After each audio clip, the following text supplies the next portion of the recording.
रोज सुरुवात करायची. ठीक आहे प्रभूजी. Just a minute.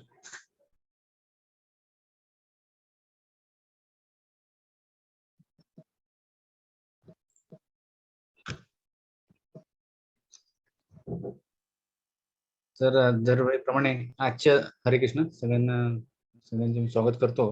आणि आजच्या सत्राची सुरुवात करण्याच्या आधी आजचे जे प्रवक्ते आहेत श्रीमान केतुरग्राम प्रभूजी, त्यांचं थोडं ब्रीफमध्ये ओळख करून देण्याचा प्रयत्न करतो. ते माझे फार जवळचे मित्र आहेत. बरेच वर्षापासून आम्ही एकमेकांना ओळखतो. केतुरग्राम प्रभूंचं इंजिनिअरिंग हे IT मधनं पुण्यातूनच झालं.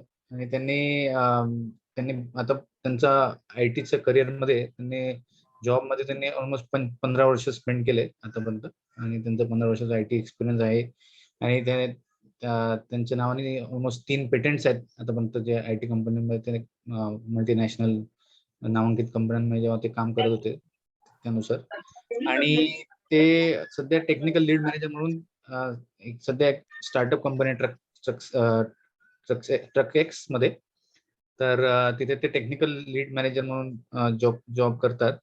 आणि ते सर्वप्रथम भक्तांच्या संघामध्ये आले जेव्हा ते इंजिनिअरिंग करत असतानाच.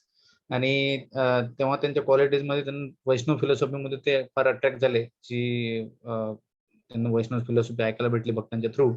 ते संघ भेटल्यानंतर त्यांना फार त्याचं अट्रॅक्शन राहिलं. आणि मग देवटींच्या संघातून त्यांनी आध्यात्मिक जीवनाकडे त्यांचा कल वाढत गेला.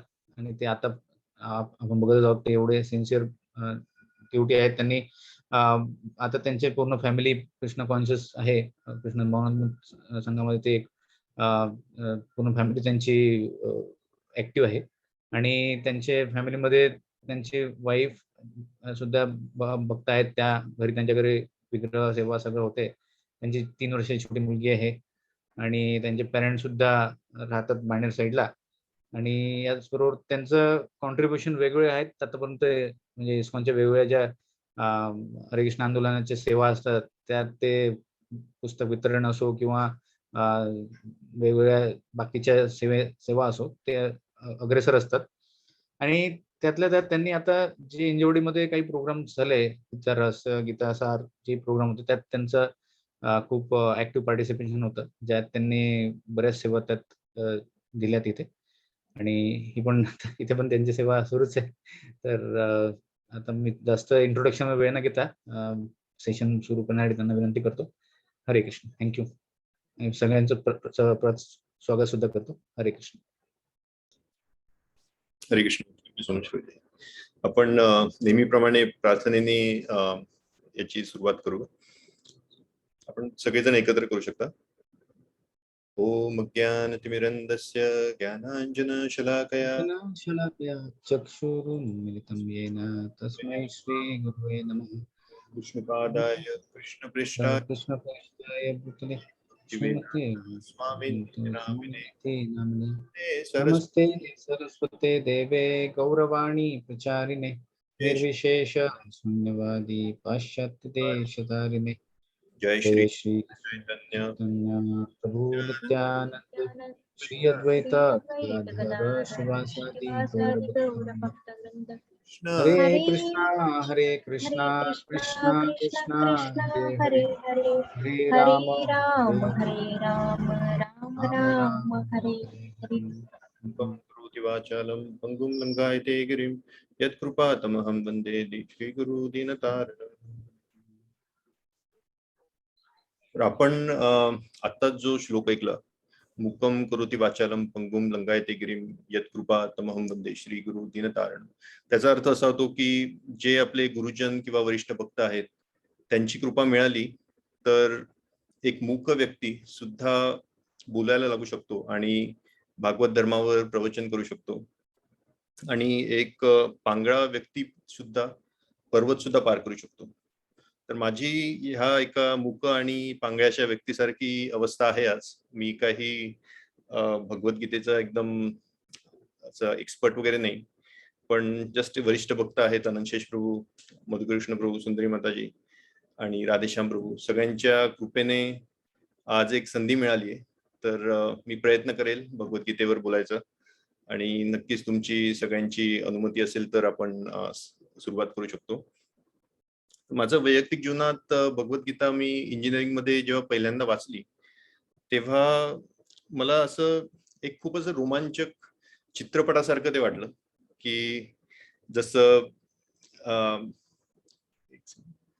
जसं आपण पहिल्या अध्यायात पाहिलं की सगळे कौरव आणि पांडव एकत्र जमलेत आणि आपापले सगळे दुर्योधनादी सगळ्यांची हे करतो, सगळ्यांना भेटतो, सगळ्यांबद्दल बोलतो.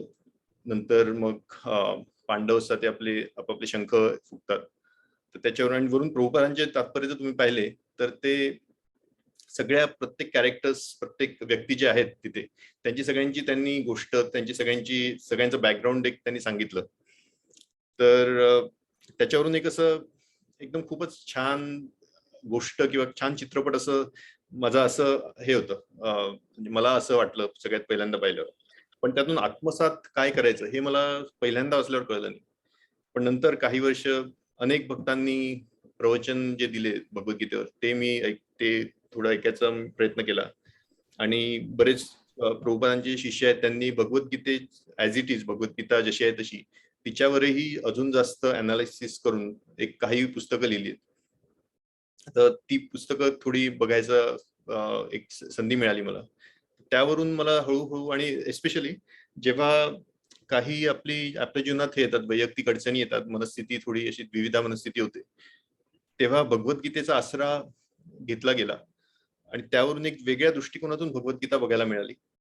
आणि अशा अनुभवानंतर हळूहळू भगवद्गीतेत जास्त असतं एक असं तुम्ही पण ऐकलं असेल सगळ्यांनी, की भगवद्गीता जेवढं आपण वाचू तेवढं आपल्याला काही ना काही नवीन शिकायला मिळतं. तर असं शिकून शिकून थोडं आता नक्कीच एक सांगू शकतो की अशी श्रद्धा आहे की भगवद्गीता हे फक्त एक पुस्तक नसून, तुम्हाला जर सुखी, समृद्धी, यशस्वी असं आयुष्य जगायचं असेल तर नक्कीच ती त्याची गुरुकिल्ली आहे.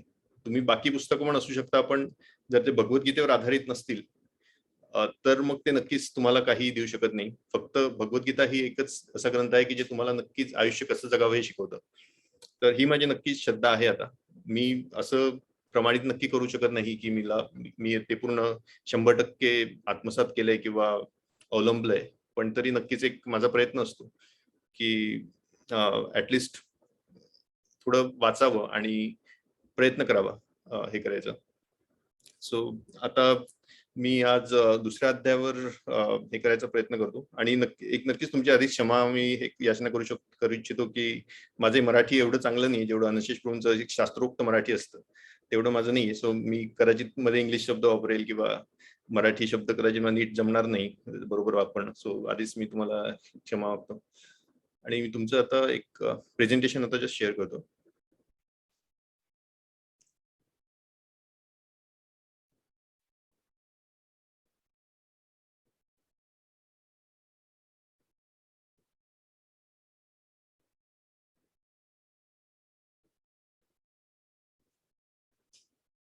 मी आशा करतो की तुम्हाला आता दिसत असेल प्रेझेंटेशन.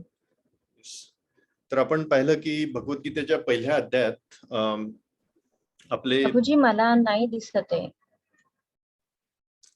तुम्ही व्हिडिओ बघू शकता का? माझ्या ऍक्च्युली व्हिडिओमध्येच प्रेझेंटेशन आहे, जसं वेगळं हे नाही केलंय. मधुकृष्ण प्रभू तुम्हाला दिसतंय का? दिसतंय, ते व्हिडिओ मध्येच येतंय. प्रभूजी त्याला हा. मला वाटतं सगळ्यांनी स्पीकर मोड मध्ये बघा, म्हणजे मग ते ना तुम्हाला एकदम क्लिअर दिसेल. मे बी पिन केल्यानंतर दिसेल. एक मिनिट. किंवा इधर पिन करा किंवा मग स्पीकर मोड मध्ये आहे ना एकदम क्लिअर येतं स्पीकर मोड मध्ये. कारण ऍक्च्युली माझं कसं झालं होतं की ते जेव्हा मी प्रेझेंटेशन बनवायला सुरू केलं तेव्हा त्या लॅपटॉपमध्ये पॉवर पॉईंटचा लायसन्स नव्हता. तर त्यात मला फक्त व्ह्यू करता येत, म्हणून मी जस्ट एक्सप्लोर करत होतो दुसरं काही बेटर वे आहे का. तर माझ्या हल्ली बरेच चांगले चांगले टूल्स आहेत. सो हे थोडे सिम्पल टूल वाटलं ते वापरतोय मी. It's okay Prabhuji, I can see now. Thank you. तर आता आपण बघू शकतो की पहिल्या अध्यायात अनशेष प्रभूजींनी एक इंट्रोडक्शन, आपलं पूर्ण गीतासारचं इंट्रोडक्शन दिलं होतं, आणि एक कॉन्शियसनेस म्हणजे एक सेट केलं होतं की भगवद्गीता कसा अभ्यास करावा. त्यानंतर पहिला विषय सुंदरी माताजींनी घेतला होता, परिचय आणि युद्धाची तयारी. त्यात आपण पाहिलं की जसं धृतराष्ट्र सगळ्यात पहिला श्लोक जो आहे तो धृतराष्ट्र म्हणतात की आता सगळे जमलेत कुरुक्षेत्रात, तर आता काय झालं असं संजयाला विचारतात ते. आणि संजय मग सगळं एक एक करून सांगतो की असं असं आहे, हे सगळे आलेत, मग दुर्योधनाने हे असं असं म्हटलं यांना. तर असं करत करत धृतराष्ट्राची पण उत्सुकता वाढत जाते. आणि तिथे आपण बरेच बाकी जे आपले व्यक्ती आहेत त्यांचे पण आपण काही डिटेल्स पाहिले. ते मला वाटतं 2 सेशन्स आपलं चाललं होतं, 2 सत्र चाललं होतं. नंतर मधुकृष्ण प्रभूंनी आपल्याला विजयाची चिन्हे हा जो दुसरा पार्ट आहे, श्लोक संख्या 14 ते 20 त्यावर मार्गदर्शन केलं. तेव्हा आपण पाहिलं की बरेच यात सगळे आपले कृष्ण अर्जुन सगळे आपापले शंख फुकतात. आणि त्याच्यानंतर काही आपण बऱ्याच गोष्टींची चर्चा केली की जसं अर्जुनाचे चॅरियट आहे तो पण किती पवित्र होता, तो कुठून आला, चॅरियटवर जे ध्वज आहे कपिध्वज हनुमानाचं ते कुठून आलं, ते सगळे आपण गोष्टी आपण पाहिल्या. आणि त्यावरून आपल्याला हे एक नक्कीच कळलं की विजय कोणाचा होणार हे पहिल्याच अध्यायात नक्की होतं. कारण असे बरेच सायन्स ऑफ विक्ट्री ज्याला म्हणतात, विजयाची चिन्हे, ते आपल्याला दिसतात पहिल्याच अध्यायात. नंतर अनंतशेष प्रभूजींनी भक्तवत्सल कृष्ण ह्या सत्रात आपलं मार्गदर्शन केलं.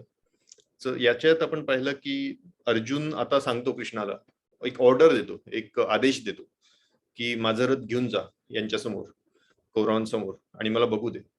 तर तेव्हा कृष्ण हे जे परमपुरुषोत्तम भगवान आहेत, त्यांनी फक्त एक ज्याला एकदम हे म्हणतो आपण शुद्र असं काम आहे, ड्रायव्हर, गाडी चालवणं किंवा रथ चालवणं, त्याचं एक रथाचं सारथी, ते काम स्वीकारलं होतं.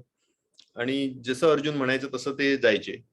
आणि इव्हन युद्धामध्ये पण आपण पाहतो की तेव्हा सगळे आपले जे हात पाय सगळे याचे हात एस्पेशली असे पूर्ण एंगेज असतात याच्यामध्ये, आणि बोलायलाही की वेळ नसतो.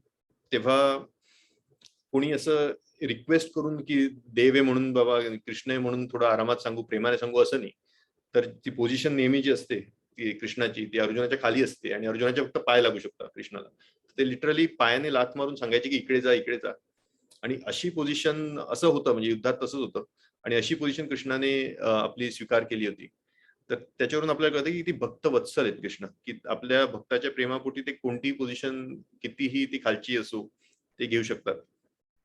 ते यावर खूपच छान मार्गदर्शन अनंतशेष प्रभूजींनी केलं आपल्याला. मग त्यांचं सगळ्यांचं तिथे ते बघता, अर्जुन सगळे बघता आणि त्यांच्या मनातून बरेच काय काय विचार येतात. तर त्या सगळ्या शंका आपण 4थ्या विषयात पाहिल्या. तर यात श्लोक संख्या 28 ते 46 मध्ये अर्जुनाने बरेच काय काय प्रश्न विचारले. आपण ते आता बरेच मोठं सत्र होतं, ते आपण 3 भागांमध्ये घ्यावं लागलं आपल्याला. आधी सुंदरी माताजींनी सुरुवात केली, नंतर मग 2 सत्र अनंतशेष प्रभूजींनी घेतले. तर त्यात आपण अर्जुन बरेच खूपच असे लॉजिकल असे मुद्दे मांडतो. आणि जसं ते कुलक्षय वगैरे, की आपल्या कुळाचं काय होईल जर आपण सगळ्या पुरुषांना मारून टाकलं तर मग. आणि बाकी असे बरेच खूप खूप लॉजिकल असे प्रश्न त्यांनी विचारले होते. आणि याच्या शेवटी, या सत्राच्या सगळ्या श्लोकांच्या शेवटी आपण बघतो की अर्जुन पूर्ण हतबल असं झालाय आणि त्याने आपलं धनुष्य जे होतं ते खाली टाकले. आता अर्जुनाला काहीच कळत नाही काय करावं. तिथे आपला चॅप्टर संपला, पहिला अध्याय संपला. आता बघू आपण पुढच्या अध्यायात काय होतं. तर दुसऱ्या अध्यायात जाण्यापूर्वी आपण बघू की दोघांमध्ये लिंक आहे, की दुवा ज्याला म्हणतात तो काय आहे. तर ते आपण जरा त्याच्यावर थोडी चर्चा करू. कारण कोणत्याही आपण भगवद्गीतेत बघू, प्रत्येक चॅप्टर असं रॅन्डमली कोणी काहीतरी लिहिलंय असं नाहीये. प्रत्येक अध्यायांमध्ये काही ना काही लिंक आहे, की पहिला एक अध्याय जिथे संपला आणि दुसरा अध्याय कुठे चालू झाला, त्याच्यामध्ये खूपच गूढ असं एक काही ना काही कारण असतं. ते आपण बघूच प्रत्येक जसं आपण अध्याय संपवू तेव्हा. तर या दोघांमधली लिंक काय आहे, अध्याय 1 ते अध्याय 2. तर धृतराष्ट्राची खोटी आशा. आता संजय हे धृतराष्ट्राला ती गोष्ट सांगताय, तेव्हा त्याने जेव्हा हे सांगितलं की आता अर्जुनाने आपलं गांडीव धनुष्य खाली टाकलंय, तर धृतराष्ट्राच्या मनात एक आपले काय म्हणतात ते असे लाडू फुटतात की अरे वा, आता मला वाटतं अर्जुन झालाय, आता अर्जुन आता पूर्णपणे खचित झालाय, त्याला काही आता करता येणार नाही, त्याची लढण्याची तयारी नाही, तर कदाचित तो सगळं आपल्याला राज्य देऊन देईल आणि आपल्याला बाकी काही करायची गरज नाही युद्ध. पण तिथे संजय ते ओळखतात आणि संजय एक खूपच असे हुशार व्यक्ती होते, तर तेव्हा त्यांनी इमिजिएटली थोडं आपलं हे बदललं. आणि आता कृष्ण काय म्हणतात, सो आता पहिला तुम्ही एक इंटरेस्टिंग गोष्ट अशी आहे की पहिल्या अध्यायात कुठेही कृष्ण बोलले नाहीत. त्यांनी फक्त कृष्णाने फक्त ऐकलंय, त्यांनी कृष्णाने अर्जुन जे म्हणतात ते त्यांनी केलंय, पण ते बोलले नाही स्वतः. आता दुसऱ्या अध्यायाच्या सुरुवातीला कृष्ण काय म्हणतात ते जस्ट एक आपले 2 श्लोक ते बोलतात या सत्रामध्ये, पण ते संजयने लगेच आणलं. तर आता पहिलीच तर ह्या श्लोकांमध्ये बेसिकली तो कृष्ण जे आहेत ते प्रोत्साहन देतात अर्जुनाला. आणि तेव्हा परत मात्र धृतराष्ट्र जे आहेत ते हे होतात की अच्छा अजून संपली नाही, युद्ध संपलं नाही, नक्कीच आता अजूनही बरंच काय काय ऐकायचं आहे. तर ती आपली एक लिंक आहे अध्याय 1 आणि अध्याय 2 यांच्यामधली. आता आपण जाऊ अध्याय 2. अध्याय 2 त्याचं नाव आहे सांख्ययोग. आपण जर मराठी गीता जशी आहे तशी पाहिली तर त्याचं नाव आपल्याला दिसेल सांख्ययोग किंवा गीतेचे सार असं म्हटलं जातं. तर गीतेचे सार असं का बरं, तर तुम्ही आपण जे अध्याय दुसऱ्याचे हे जे केले आहेत त्याच्यामध्ये डिव्हिजन्स पार्टिशन जे केलेत की 6 म्हणजे 5 टोटल विषयांमध्ये आपण डिवाइड केले विषय किंवा थीम्स मध्ये. तर ते तुम्ही पाहिलं तर बघा, पहिला विषय जो आहे जो आपण आज बघणार आहोत तो आहे अर्जुनाच्या पुढील शंका आणि शरणागती. तर पूर्ण तुम्ही जर भगवद्गीता बघितली तर पहिला अध्याय पूर्ण त्याच्याबद्दलच म्हणजे फोकस तोच होता की अर्जुनाचे कन्फ्युजन्स आहे. आणि नंतर मग हळूहळू पाहिलं तर मग आता 6वा विषय दुसऱ्याच अध्यायातला तो ज्ञान, मग 7वा कर्म, मग 8वा बुद्धी आणि मग स्थितप्रज्ञा. स्थितप्रज्ञा म्हणजे जो पूर्णपणे जसं भक्तासारखा, सो भक्ती. तर आता भगवद्गीता पण अशीच तुम्हाला दिसेल की ते वेगवेगळे ज्ञानयोग, कर्मयोग, बुद्धियोग हे सगळे वेगवेगळे योग कृष्ण सांगतात. आणि शेवटी त्यांचं कन्क्लुजन असतं सर्व धर्मान परित्यज्य, म्हणजे तुम्ही सगळं सरेंडर करू शकता, करावं तुम्ही. तर हेच सार म्हणून जे म्हणता एक संक्षिप्त रूपात भगवद्गीता आपल्याला दुसऱ्या अध्यायात मिळते.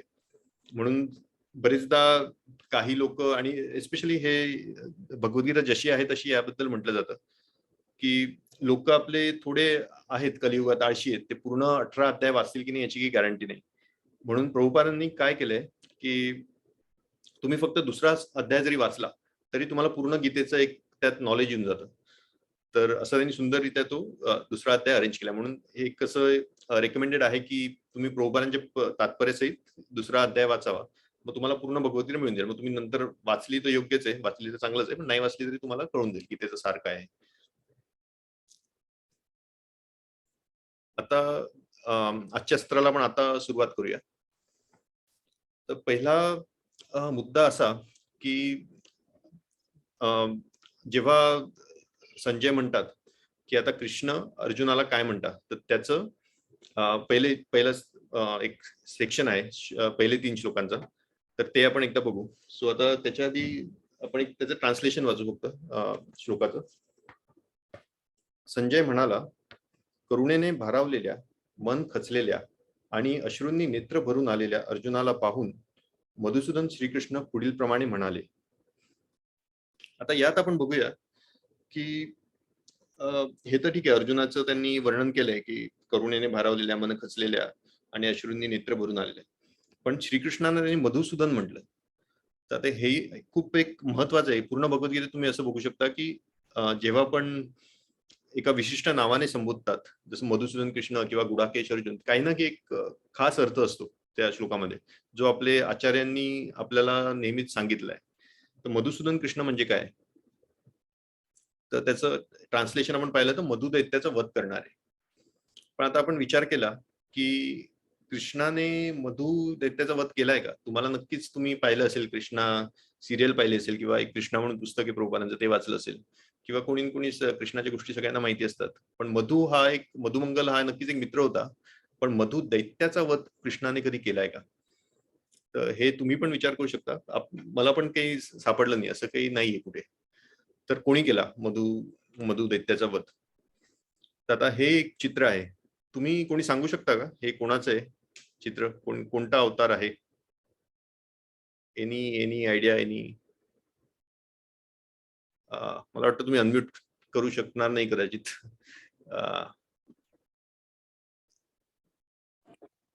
पण ठीक आहे, सॉरी, म्हणजे आता मला वाटतं सेटिंग मला दिसत नाही, पण त्याचं ओके, त्याचं उत्तर मी सांगतो. तर हयग्रीव हा अवतार आहे, हा त्या विष्णूचा अवतार होता. त्याची एक आपण थोडक्यात गोष्ट बघू काय होती. तर विष्णू जे आहेत ते आपले, तुम्ही पाहिलं असेल ते चित्र, की अनंतशेष नागावर झोपले असतात आणि त्यांच्या पोटातून एक कमळाचं रोप आलं असतं आणि त्या कमळावर ब्रह्माजी असे बसून तपस्या करत असतात विष्णूवर. तर तेव्हा त्यांच्या कानातून जे इयरवॅक्स ज्याला म्हणतात, त्यातून 2 राक्षस निघाले, मधु आणि कैतब. तर या 2 राक्षसांनी बाहेर आल्यावर लक्ष्मीची तपस्या केली. सो त्यांनी त्यांची खूप वर्ष तपस्या करून लक्ष्मी प्रसन्न झाली त्यांच्यावर आणि तिने विचारलं की तुम्हाला काय पाहिजे. तर त्यांनी एक वर मागितला की आम्हाला इच्छा मृत्यू हवाय, म्हणजे इच्छा मृत्यू नाही, म्हणजे आम्हाला असा वर हवाय की आम्ही आमच्या इच्छेनेच मरू, नाही तर आम्ही मरणार नाही. तर लक्ष्मी म्हणाली ठीक आहे. तर तिने तो वर दिला. आता त्यांना खूपच गर्व झाला त्याचा, की आम्हाला आता असा वर मिळालाय की आम्हाला कोणी मारू नाही शकत, आमची इच्छा असेल तरच आम्ही मरू. तर ते आपले बघतात, त्यांना ब्रह्माजी दिसतात बसलेले आणि त्यांच्याकडे 4 वेद असतात ब्रह्माजींकडे. तर ते ब्रह्माजींकडून ते वेद हिसकावून घेतात आणि चालले जातात. आणि ब्रह्माजी आपले जास्त तपस्या करत बसले, त्यांना काहीच कळत नाही काय झालं. आणि त्यांना कळतं की 2 राक्षस घेऊन गेले आपले वेद आणि त्यांना काहीच करता नाही येत त्याला. मग काय करावं. तर त्यांना ब्रह्माजींना, तुम्हाला माहिती आहे, फक्त बाकी कोणीच नसतं त्यांना, फक्त विष्णू माहिती असतं. तर ते विष्णूंकडे जातात आणि त्यांना उठवायचा प्रयत्न करतात. तर ते उठत नाही. विष्णू आपले छान झोपलेले असतात. तर ते मग निद्रा देवी जी आहे ते लक्ष्मीचंच एक विस्तार म्हणू शकतो. त्यांची तपस्या करतात ब्रह्माजी. मग ते निद्रा देवी प्रसन्न होऊन ते उठवतात विष्णूंना आणि मग विष्णू बघता की काय झालं. तेव्हा ब्रह्माजी सांगतात की हे असं असं झालंय, सगळे वेद ते चोरी करून घेऊन गेले. तर तेव्हा विष्णू त्यांना मारण्यासाठी हयग्रीव हे रूप घेतात. आणि मग तिथे एक अशी गोष्ट आहे की ते त्यांना पण माहिती आहे की यांना तो वर मिळालाय की ते मारू नाही शकत. तर मग ते त्यांचं कौतुक करतात, त्यांना सांगतात की अरे तुम्ही इतके पॉवरफुल आहात, तर तुम्ही मला एक काहीतरी वर द्यायला पाहिजे आता. मग ते पण आपले थोडे गर्वामध्ये म्हणतात की ठीक आहे ठीक आहे, तुला जे पाहिजे ते मी देतो. मग ते म्हणतात की मला जो मृत्यू पाहिजे. आणि राक्षस असूनही त्यांनी, माहित नाही का बरं, पण ते त्यांनी ऐकून घेतलं, कारण त्यांनी आधीच शब्द दिला होता. मग त्यांनी ठीक आहे म्हणून स्वतःच्या इच्छेने ते मृत्युमुखी पडले आणि त्यांच्याकडून मग वेद घेऊन ते ब्रह्माजींकडे गेले आणि ब्रह्माजींनी परत गेले. तर असा हा एक पास्ट टाइम आहे की मधूचा वध करणं हे विष्णूने केले. तर आता सांगायचा मुद्दा असा की कृष्णाला मधुसूदन का म्हटलंय. आता याचा अर्थ असा आहे का की विष्णू हे कृष्णापेक्षा उच्च स्तरावर आहेत. तर आपण एक उदाहरण घेऊ शकतो. जसं नरसिंहदेव जे होते, जे विष्णू नरसिंह अवतारात आले होते, तेव्हा त्यांनी हिरण्यकशिपूचा वध केला. तर तेव्हा नरसिंहदेवाला एक हिरण्यकशिपू हंता असं पण म्हणतात. तर एक इनफॅक्ट इस्कॉनमध्ये भक्त पण होते, त्यांचं नाव होतं हिरण्यकशिपू हंता दास. तर हे नरसिंहदेवाचं एक नाव झालं. पण ते विष्णूला आपण म्हणू शकतो का? नक्कीच म्हणू शकतो, कारण विष्णूनेच नरसिंहदेवाचा अवतार घेऊन हिरण्यकशिपूला मारले. सो विष्णूने हिरण्यकशिपूला मारलंय म्हणून हिरण्यकशिपू हंता असं विष्णूला म्हणू शकतो. पण नरसिंहदेवाला मधुसूदन म्हणू शकतो का? तर नाही, कारण असं आपण म्हणणार नाही, कारण नरसिंहदेवाचं एक लिमिटेड हे होतं. त्यांनी हिरण्यकशिपूचा वध केला, ते भक्तांचे जे पण बाधा येतात भक्तीमध्ये त्यांचा विनाश करतात. पण मधुसूदन हे नरसिंहदेवाला म्हणत नाही, पण कृष्णाला आपण म्हणतोय. त्याचा अर्थ असा की कृष्ण हे सर्वोच्च स्तरावर आहेत. त्यांच्यातून विस्तारांमध्ये एक विष्णूंचा विस्तार झाला. त्यांनी मधुसूदनला मारलंय, आपलं मधु राक्षसाला मारलंय. पण आपण कृष्णाला मधुसूदन म्हणू शकतो. आणि हे फक्त भगवद्गीतेत आपण बघू शकतो की पहिल्यांदा आलंय मधुसूदन हा शब्द. पण भगवद्गीता ही जस्ट एक असं मोठ्या महाभारत या ग्रंथातला एक छोटासा पार्ट आहे. आणि महाभारतामध्ये याच्या आधी मधुसूदन हा शब्द बरेचदा आलाय. तर नक्कीच व्यासमुनी जे नॅरेट करताय महाभारत, त्यांनी नक्कीच वापरलाय. अर्जुन, द्रौपदी यांनी पण वापरलंय. इनफॅक्ट शिशुपालने पण वापरलंय.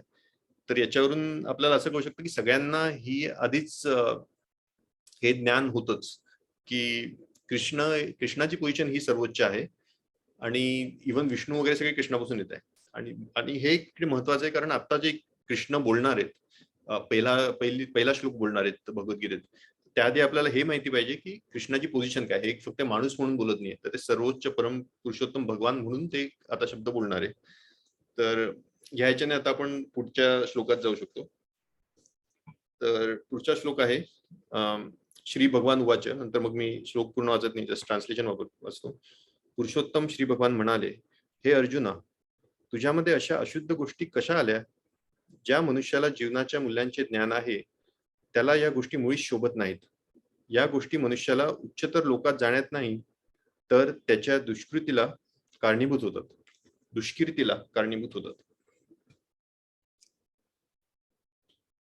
तर ओके, आधी मधुसूदनच्या याच्यामध्ये मला एक सांगायचं विसरलो की मधुसूदन कृष्णाने जे किंवा विष्णूने जे मधु या राक्षसाला मारलं, तसं अर्जुनाचा जो गैरसमज झाला होता, त्याचं जे एक कन्फ्युजन असं झालं होतं की काय करावं काय नाही, किंवा त्याचं एक समज नीट नव्हता. बेसिकली त्यांना फिलॉसॉफी त्यांचं थोडं हे झाली होती. तेव्हा त्याचा वध करावा कृष्णाने, म्हणून कृष्णाला मधुसूदन असं संबोधलंय. आता ह्या दुसऱ्या श्लोकामध्ये आपण ते सुरुवातच श्री भगवान उवाच. आता हा अजून एक महत्वाचा मुद्दा आहे की श्री भगवान उवाच असं का म्हटलं, श्रीकृष्ण उवाच असं का नाही म्हटलं. आणि इनफॅक्ट तुम्ही पूर्ण भगवद्गीतेत बघाल तर कृष्णाला श्री भगवान असं संबोधलं आहे.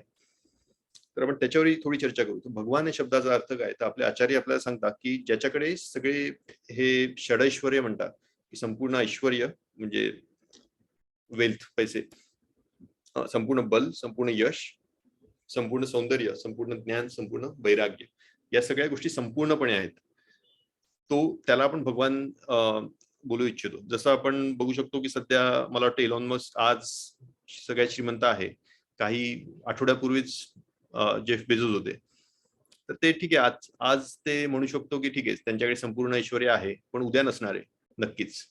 आणि त्यांच्याकडे फक्त ऐश्वर्य आहे, त्यांच्याकडे बल, ऍक्च्युली इलॉन मस्क म्हणतो की त्याच्याकडे बल पण आहे, पण माहित नाही.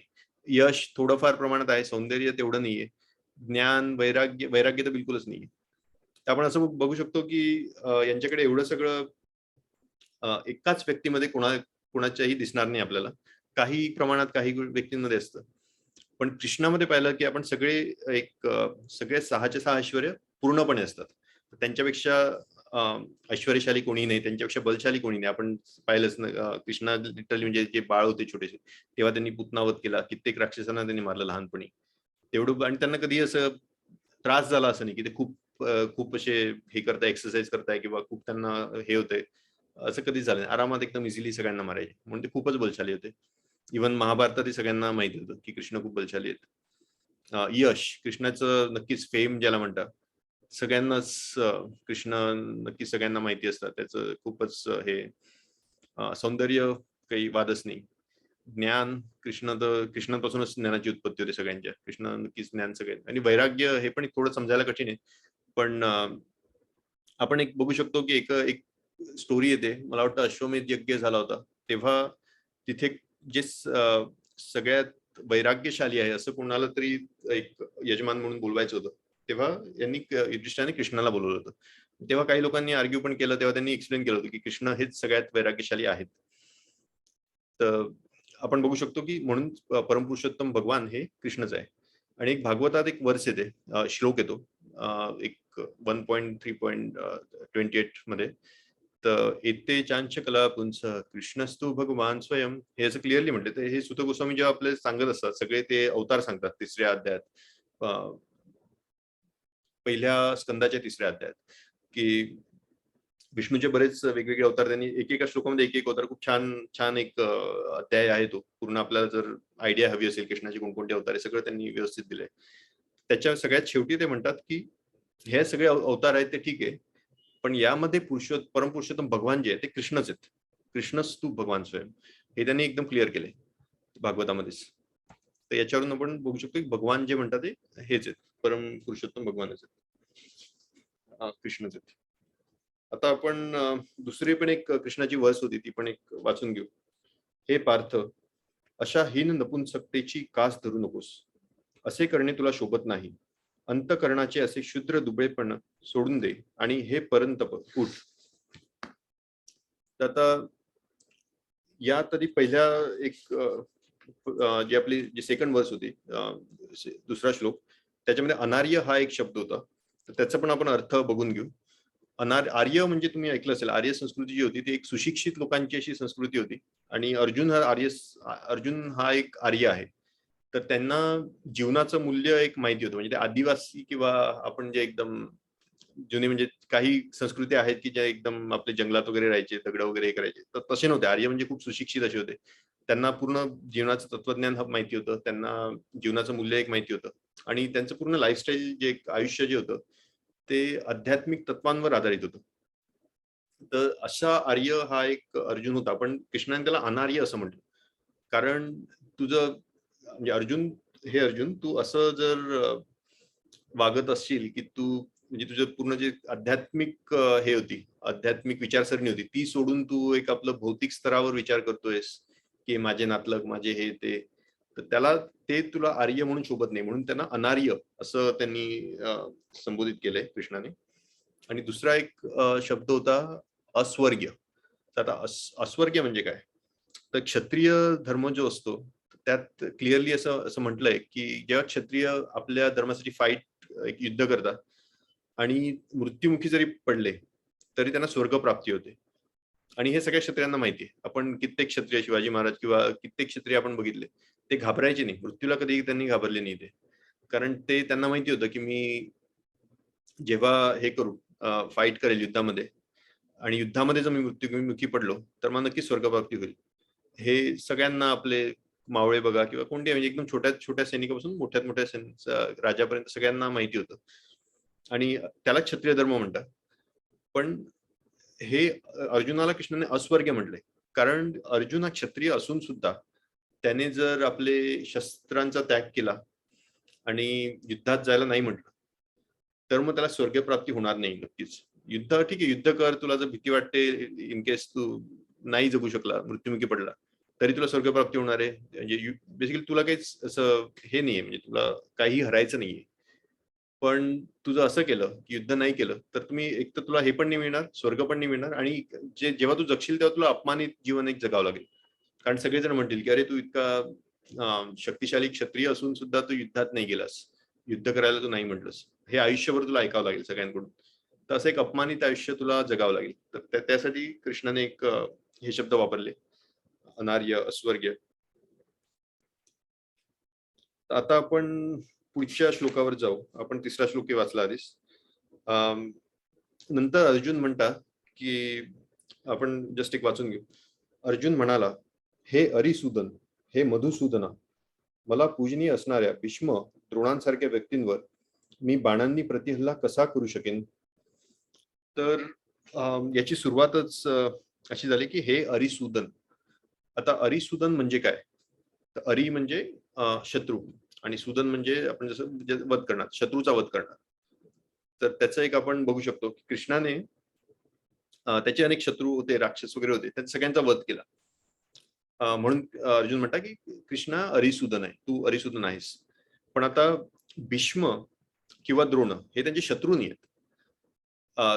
भीष्मांकडून तर त्यांनी लहानपणापासून तिथं आजोबा होते, त्यांचे किती मार्गदर्शन त्यांनी घेतलं. द्रोणांकडून त्यांनी शिक्षा घेतली सगळी, आपले धनुर्विद्या वगैरे सगळे जे पण आहेत विद्या, ते त्यांनी द्रोणांच्या गुरु होते त्यांचे, अर्जुनाचे.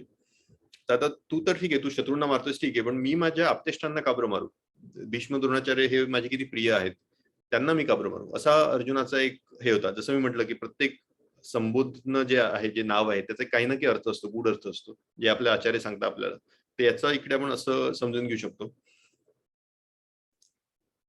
आणि दुसरं एक ते म्हणतात, आपण एक दुसरा एक वर्स वाचू आता. महात्मासम असणाऱ्या माझ्या गुरुजनांना मारून जगण्यापेक्षा भिक्षा मागून जगणे अधिक श्रेयस्कर आहे. जरी त्यांना भौतिक लाभाची इच्छा असली तरी ते ज्येष्ठ आहेत. जर त्यांची हत्या केली तर आपले सर्व भोग रक्तरंजित होतील. आता यात भैक्षम हा शब्द अर्जुनाने वापरला. त्याचा अर्थ असा की मी पाहिजे तर भीक मागून राहील, पण मी त्यांना मारू का बरं?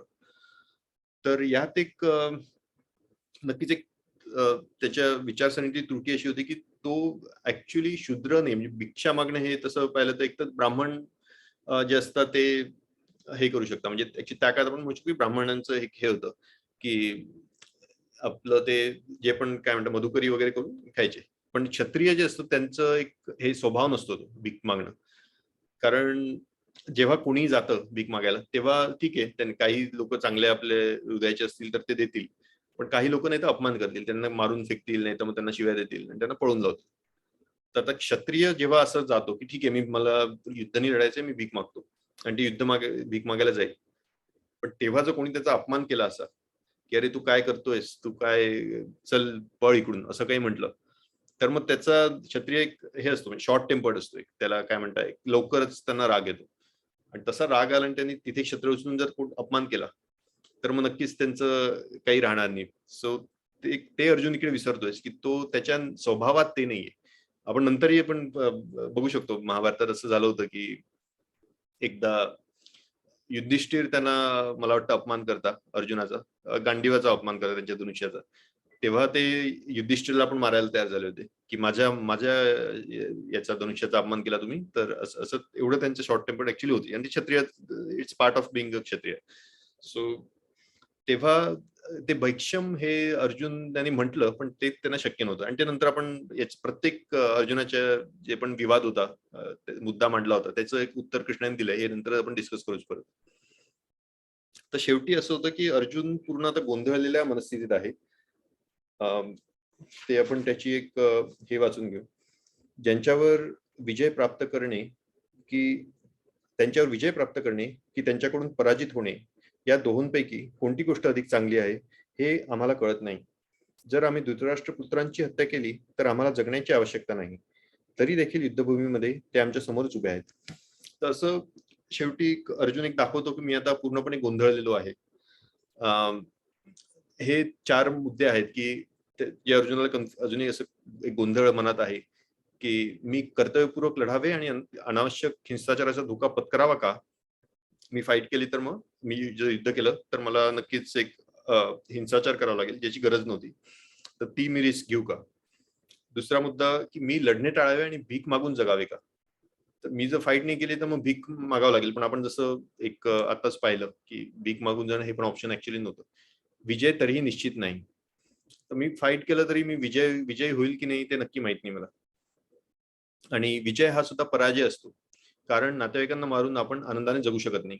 आपण ठीक आहे, एक तर विजय होणारच नाही, विजय झाला तरी मग त्यात विजय काय म्हणायचं? मी माझ्या नातेवाईकांना मारलंय, मी म्हणजे नातेवाईकांशिवाय मला आयुष्यभर राहावं लागेल, हा कुठला विजय? असा एक अर्जुनाला प्रश्न होता. आपण आता 8-10 झालेत म्हणून मी एक किचकवधची एक खूपच मला पर्सनली खूप आवडती गोष्ट, पण ठीक आहे आपण ते बघणार नाही आता, कारण नंतर आपण बघू कधीतरी, वेळ कारण संपायला येईल. नंतर आता आपण पुढे जाऊ. ओके, याचा एक जस्ट एक मुद्दा मी काय म्हणणार होतो ते सांगतो या गोष्टीमधून. तर आपल्याला एक सगळं अर्जुनाची मनस्थिती बघून असं वाटेल की कदाचित अर्जुन घाबरला होता का, कारण त्याला माहित होतं की भीष्म हे खूपच पॉवरफुल आहे, त्यांना हरवणं शक्य नाही. द्रोणाचार्य हे त्यांचेच गुरु आहेत, नक्कीच ते पण पॉवरफुल आहेत. सो त्यांच्याकडून आपला वध होईल किंवा आपला पराजय होईल अशी भीती होती का? तर त्यासाठी आपण एक ह्या गोष्टीमध्ये बघू शकतो की ऍक्च्युअली शेवटी अर्जुनाने एका सिंगल हँडेडली एकट्याने पूर्ण कौरव एकदा फाईट करायला आले होते. हे महाभारता आधीची गोष्ट आहे, म्हणजे आपली कुरुक्षेत्र युद्धाच्या आधीची गोष्ट आहे की ते सगळेजण विराट किंगडम मध्ये असताना पांडव विराट किंगडम वर हल्ला करतात, तेव्हा अर्जुनाने एकट्याने सगळ्यांना हरवलं होतं. म्हणून अर्जुनाला हरण्याची भीती होती असं नक्कीच नाही. तर हाच एक मुद्दा होता या गोष्टीतला. आता नंतर आपण बघू. सो ही वर्स एक आपण सगळेजण एकत्रपणे म्हणू शकतो, मी जोरात म्हणतो. 7वा श्लोक आहे दुसऱ्या अध्यायाचा. कार्पण्य दोषो, याच्यात आहे स्क्रीन, कार्पण्य दोषो उपहत स्वभावः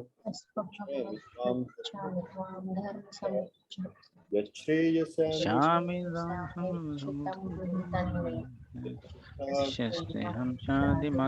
प्रपन्नम. तर याचं एक ट्रान्सलेशन असं आहे: माझ्या दुर्बलतेमुळे मी माझ्या कर्तव्याबद्दल गोंधळून गेलो आहे आणि माझी मनशांती नष्ट झाली आहे. अशा स्थितीत माझ्यासाठी निश्चितपणे सर्वात श्रेयस्कर काय आहे याबद्दल मी तुम्हाला विचारित आहे. मी तुमचा शिष्य आहे आणि तुम्हाला शरण आलो आहे. कृपा करून मला उपदेश करा. तर हा जो एक सेक्शन आहे त्याचं आहे अर्जुनाची शरणागती असं नाव. तर आता यात आपण बघू शकतो की आतापर्यंत कृष्ण जो होता तो अर्जुनाचा एक मित्र म्हणून होता, किंवा अर्जुन रादर कृष्णाला एक त्याच्याकडे मित्र म्हणून बघायचे. पण आता एक हे होतंय, म्हणजे कृष्ण आता अर्जुन पूर्णपणे गोंधळलेल्या मनस्थितीत आहे आणि त्याला आवश्यकता आहे एका मार्गदर्शकाची. तर आपण एक बघू शकतो की कोणी जर पाण्यात बुडलं आहे आणि त्याला कळत नाही की काय करावं आणि तिथे जवळच एक नाव आहे, तर मग तो स्वतः आपला हातपाय मारण्यापेक्षा तो आधी प्रयत्न करेल की नाव आहे जी बुडली नाहीये पाण्यात, जी तरंगते आहे व्यवस्थित, त्या नावेला पकडेल आणि मग तो स्वतः पण वरती येईल. त्याप्रमाणे आपल्या आयुष्यात गुरुचं एक महत्व असतं की आपण बरेचदा असं होतं की जशी अर्जुनाची मनस्थिती होती, आपण पूर्णपणे गोंधळलेलो असतो, आपल्याला काहीही कळत नाही की काय करावं.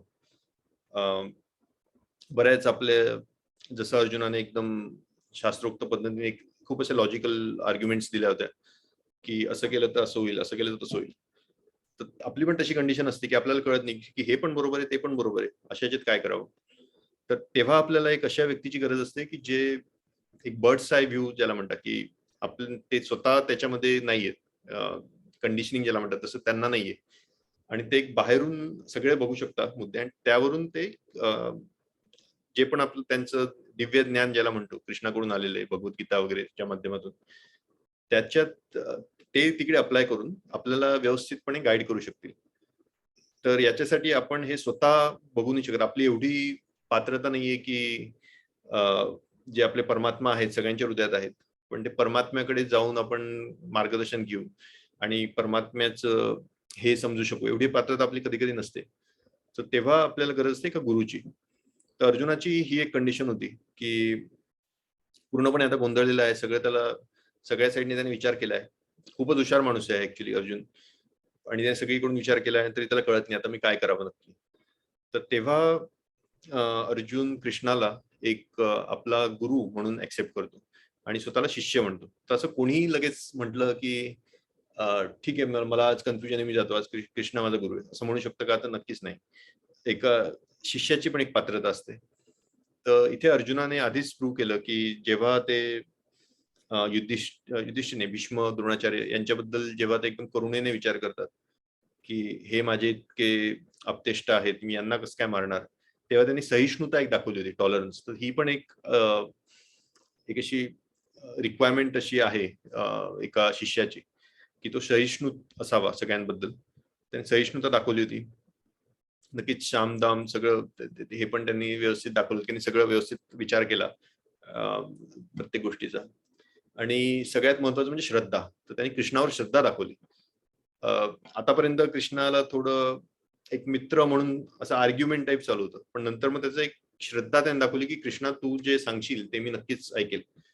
तर ह्या पातळीला जेव्हा अर्जुन पोहोचला तेव्हा कृष्णाने एक गुरु म्हणून आता अर्जुनाची एक हे गुरु म्हणून एक हे सांभाळली आता अर्जुनाचं गुरु म्हणून पोझिशन. आणि आता आपण पुढच्या चॅप्टर्स मध्ये आता दुसऱ्या चॅप्टर मध्ये आपण बघून तर आता काही सत्र याच्यात आहेत, हे पुढचं सत्र आहे ज्ञान कर्म, पण ते आज आपण जाणार नाही त्यात. तर हे सगळं एवढं मला सांगायचं होतं. तर तुमचं खूप खूप धन्यवाद, तुम्ही ऐकून घेतलं. आणि आपल्याकडे नक्कीच काही प्रश्न असतील तर आपण करू शकतो, डिस्कस करू शकतो. मी प्रयत्न करेल. मला माहित नाही अनशिष प्रभू आहेत का? आहेत. थँक्यू. तर येस, तर तुम्ही प्रश्न असेल तर तुम्ही नक्की विचारू शकता. अनशिष प्रभू आहेत आपल्याकडे मार्गदर्शन करायला.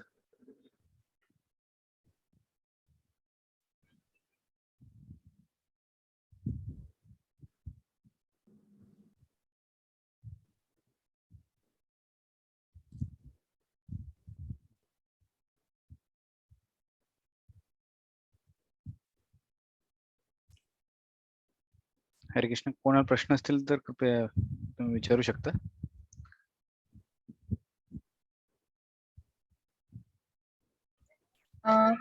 प्रभूजी, एक प्रश्न होता. जसं पहिल्या अध्यायात आपण अर्जुन विषाद योग, म्हणजे जसं अर्जुनाला खूप त्याची मनस्थिती आणि हे आणि तो सगळा एकदम खचलेला होता म्हणून त्याला अर्जुन विषाद योग म्हणतात. दुसऱ्या अध्यायाला सांख्य योग असं का म्हटलंय? यात मी नक्कीच माझ्यात तऱ्हेने प्रयत्न करू इच्छितो उत्तर द्यायचं. तर यात कृष्ण जे आहेत ते पूर्ण तत्वतः एक आपलं सांगतात अर्जुनाला. जसं तुम्ही पुढच्या वर्सेस मध्ये बघू शकता, ते मात्रा स्पर्शास्तु पंते वगैरे असे वर्सेस पुढच्या सेक्शन मध्ये येतील. तर तेव्हा त्यांनी एक सांख्ययोग म्हणजे बेसिकली अनालिसिस, अनालिटिकल अनालिसिस करतो की मॅटर स्पिरिट या दोन गोष्टींमधलं, आणि आपण बॉडी म्हणजे एक शरीर आणि आत्मा या दोघांमधला फरक हा समजून द्यायचा प्रयत्न कृष्ण करतो अर्जुनाला. कारण ह्या आज जे आपण पाहिलं त्यात अर्जुन हा खूपच एक शरीरावर हे झाला होता, अधीन झाला होता की माझं शरीर एक अर्जुन म्हणून आहे, माझे नातेवाईक आहेत, माझे गुरु ज्यांनी मला विद्या शिकवली ते द्रोणाचार्य, माझे आजोबा जे भीष्म, एक शारीरिक मनस्थितीमध्ये तो कन्फ्युज झाला होता. तेव्हा सगळ्यात आधी की तू शरीर नाहीस, तू आत्मा आहेस, हे एक अनालिटिकल म्हणजे त्यालाच, आता मला मराठी शब्द माहित नाही, पण त्यालाच बेसिकली संस्कृतमध्ये सांख्ययोग म्हणतात. तर हे कृष्ण समजून द्यायचा प्रयत्न करतो की जसं देहिनोस्मिन यथा देत कौमारम यौरम जरा तथा देयांतर प्राप्ते धीरस्तत्र मुह्यति, की जेव्हा जसं आपण कोणी एक लहान मुलगा छोटा असतो तो नंतर मोठा होतो, म्हातारा होतो, तर तसंच आत्मा जो असतो तो सेम असतो. आणि जेव्हा आपलं एक शरीर बदलतं तेव्हा जस्ट एक आपण जसे कपडे बदलतो तसं एक शरीर बदललं जातं. तर हे एक याला एक असं अनालिटिकल स्टडी असं म्हणू शकतो आपण. त्यामुळे त्याचं सांख्ययोग असं नाव आहे. आणि पूर्ण दुसऱ्या अध्यायात तुम्ही तेच बघू शकता की असं खूप चांगल्या तऱ्हेने कृष्णाने समजून सांगितले. सो अनशिष प्रभू किंवा मधुकृष्ण प्रभू, तुम्हाला काही मार्गदर्शन करायचे यावर? यू आर राईट प्रभूजी, खूपच छान क्लास दिला तुम्ही. सांख्य म्हणजे विश्लेषणात्मक ज्ञान. म्हणजे जसं प्रभूजींनी सांगितलं की संपूर्ण अध्यायामध्ये उरलेल्या सगळ्या गीतेचं सार जसं सांगितलं आहे. आणि जे 24 एलिमेंट्स आपण पुढे शिकणार आहोत, म्हणजे 5 आपली जड तत्वांनी जे शरीर बनलेलं आहे त्याच्यामध्ये अजूनही 23 तत्व दडलेली आहेत. तर या सगळ्या 24 आणि आत्मा, तर अशा 24 तत्वांचं जे ज्ञान आहे, सार जे आहे ते या अध्यायात सांगितल्यामुळे विश्लेषणात्मक ज्ञान किंवा अनालिटिकल स्टडीज असं खेतुरीग्राम प्रभूंनी म्हटलं, ज्याला संस्कृतमध्ये सांख्ययोग म्हटलं जातं. आणि म्हणून या अध्यायाचं नाव सांख्ययोग असं दिलेलं आहे. हरे कृष्ण. हरे Krishna. Thank you so much.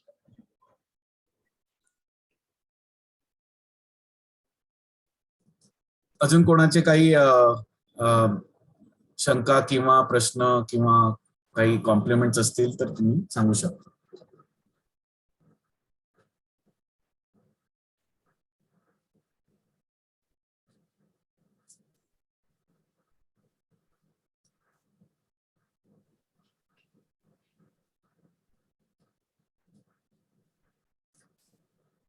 Hare Krishna. So I think we would like to end. So thank you so much, Keturigram Prabhu, for a very wonderful class. आणि तुमची ती स्लाइड दाखवायची जी पद्धत आहे ती छान होती. सो तुम्ही जेव्हा सांगत होता तेव्हा डोळ्यासमोर असल्या कारणाने ते चांगल्या प्रकारे इम्प्रिंट झालं. So will hope to learn this art. So very nicely presented the entire summary of first few verses. Thank you so much. तर आपण पुढच्या सत्रात पुन्हा एकदा भेटू पुढच्या गुरुवारी याच वेळेला, आणि आपला प्रवास पुढे चालू ठेवूया. खूप खूप धन्यवाद. हरे कृष्ण. थँक्यू. हरे कृष्ण. जगद्गुरु श्रील प्रभुपाद जय. जय.